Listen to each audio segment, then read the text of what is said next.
Hey everybody, it's Jason Blaha here, and today I thought I would do a social commentary video. Now granted, I know bodybuilding and physique stuff is not part of the fitness world.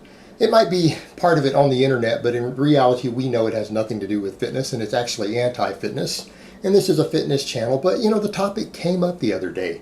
When I did that video discussing, people wanted to know, is pro bodybuilding more or less unhealthy than World's Strongest Man? And I kind of did a detailed video discussing that, but then the topic came up of, well, like classic physique, this whole classic physique thing the NPC and IFBB introduced. So I started looking at it a little bit. I dug into it to see what was going on, and I came to some conclusions on that. So let me put on my +5 hat of weaponsmithing, work on skilling up my crafting a little bit, and let's talk about this. Is it a step in the right direction if health is a concern? Yes. Is it healthy? No, not really, because there's a lot of problems still. It really is just bodybuilding half dose, might be the way to put it. Because the numbers they're putting out and what they're expecting and the judging and the criteria, first of all, it's not classic physiques, because these guys are way leaner than like Golden Era or classic bodybuilders were. And you know, a lot of them are bigger. They're still carrying more muscle mass with less body fat and drier and more dehydrated. So they don't even really still look like the classic guys. Furthermore, they're obviously using drugs that didn't exist back then. And I think that's one of the big obvious things that you've got to look at with that. So we could look at it and say, okay, well, these guys, they maybe aren't using as many drugs. So that's a plus. They're not carrying around as much excessive mass, so therefore they're not going to have quite as big of a risk of heart problems and other stuff as a result of that. But to call it healthy, I'm going to say no. It's still very, very unhealthy. It's just not as bad. You know, it's kind of like saying, well, drinking an entire fifth of Jack Daniels before bed every night is really, really, really bad for you, but drinking only half the bottle before bed every night isn't as bad. Now, that's a true statement. That's an absolutely true statement, but we wouldn't call it healthy, and we wouldn't say, yeah, you're going to live a long, fruitful life doing that. And it's the same with this whole classic physique thing. And what I mean is, you're looking at the look they have, and you look at the body fat and the size. For example, they have charts. And I went to look up for my height, right? My height, 195. 195 is the weight cutoff. You can't be over 195 pounds. But you guys, you got to remember, that's dehydrated. That's dieted down. Take me, for example. I'm technically above the natural limit for my frame, particularly when I was at a higher body fat. When I did that first DEXA scan weighing 239, now I'm 218 right now, but 239, my fat-free mass on my body was 182. You guys see the problem there? So we're talking about, even if I had magically lipoed down to 6% body fat, which is what some of these guys are at, and kept all of that size, and I've lost some of that size already. I know from the next DEXA scan, I've already lost muscle mass. I have lost muscle. So I don't even have 182 pounds of fat-free mass. And as you lose weight, you always lose lean mass, even if you don't lose muscle. Because there's glycogen, there's connective tissue in your fat. So it's like, you look at it from that perspective, and let me see about what I would probably weigh personally, just to get an idea. So about 193 would be approximately what I would technically weigh if just my fat was magically lipoed down to that. Now people will say, well, that's pretty reasonable, but it's like, no. That's without losing water. A lot of these guys are dropping 10 to 15 pounds of water along that process too. So they're a hell of a lot bigger than that. So these guys still need to be well above their natural limit. You know, so a guy who's 5'9", who's walking around at 193, it's 6% body fat, and he's cut water and everything to do that. That takes a pretty significant amount of anabolics, because generally you're going to lose muscle dieting down that lean. So these guys are going to be using still probably hefty doses of anabolics. They're probably going to be using amounts that are going to compromise their health potentially. And if you look at the look they have, you can definitely tell things like Tren, HGH, stuff like that are being used pretty liberally by these guys. Not as much as the big IFBB professional bodybuilding guys, no. But they're still going pretty hard in the paint.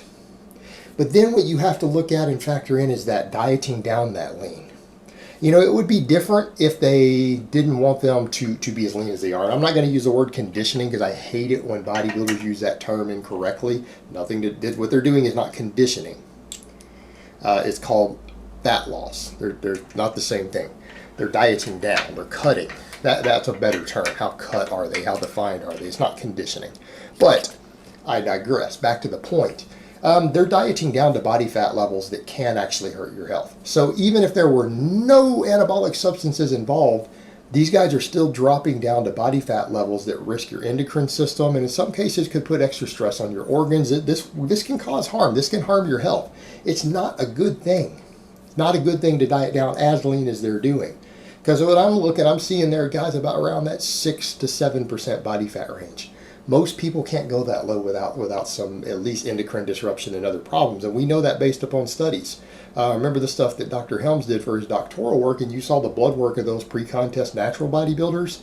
Their hormone profile was horrific. They had the hormone levels of 80-year-old men, multiple hormones, talking everything from testosterone to thyroid hormone. It had a very massive negative effect on their endocrine system. That's not healthy. That's not good. So you have guys who are dieting down lean enough to cause that harm. It still looks like, because again, now they put a top end weight on it. A lot of these guys, you can tell from the look too, they're using diuretics and stuff to get leaner and to lose more weight, to look leaner, to look that drier look as they call it. They're doing a lot of that and too to shave a few more extra pounds off to get that look. Well, again, that can cause everything from potential heart attacks, organ damage, brain swelling. There's serious health risks of what these guys are doing, in spite of the fact that, yeah, it's definitely going to be healthier than the mainstream pro bodybuilding, but this is still going to take a pretty negative toll on people's health. It's still not fitness. It's a step in the right direction, and I'm not a fan of these sort of pageants and competitive endeavors. We'll call it a performing art because it's not a sport. It's a performing art. It's a legitimate performing art. You can't take that from it. But if they really wanted it to be healthier, they should also not allow guys to get as ripped as they are, because that would actually be the big thing that would change everything. And people say, why? Why would that change it? Because number one, they have those same weight requirements, but they want them to look like they're closer to 10% body fat. They're not going to have the same health risk from dieting down as lean as they are. They're going to have less need to try to use things like diuretics, extra fat burning drugs that can hurt you, because that's a lot of it too. They're using just as many fat burners as the big guys, maybe more. So the anabolics might be lower, but the thyroid hormones and the clen and everything else might be higher. You know, that has its own set of extra health problems. They're still using the diuretics. They would need to make that go away if they wanted it to really be about health. Make sure they don't look like they're lower than about 10 or 11% body fat. None of this 6-7% stuff. Don't reward them for coming in all dry and peeled like that. And put those same weight caps on, and then the drug use will have to go down even further because they'll get too big, right? They'll get too big if they're not careful. That would be a way to regulate it and make it healthier. But as it stands now, I would say it's not as unhealthy as current bodybuilding, but it looks just as unhealthy as the 90s bodybuilding. Early 90s guys, late 80s, a lot of those guys died from what they were doing. Andreas Munzer, right? A lot of those guys died from what they were doing, are really young. You're at that level now with the classic physique. You know, it's not really any different. It's not classic. It's back to an era where guys are already dying from their drug abuse and diuretic abuse and everything. You're just going back to resetting to that era. That's not healthy or fit either. I mean, so we're getting in the case of whereas it's not as bad, it's still pretty bad. It's still pretty bad, and it's still pretty high risk to answer the question. All right, guys, but that's really all I have to say on that today. I hope it's been informative, and I will talk to you guys next time.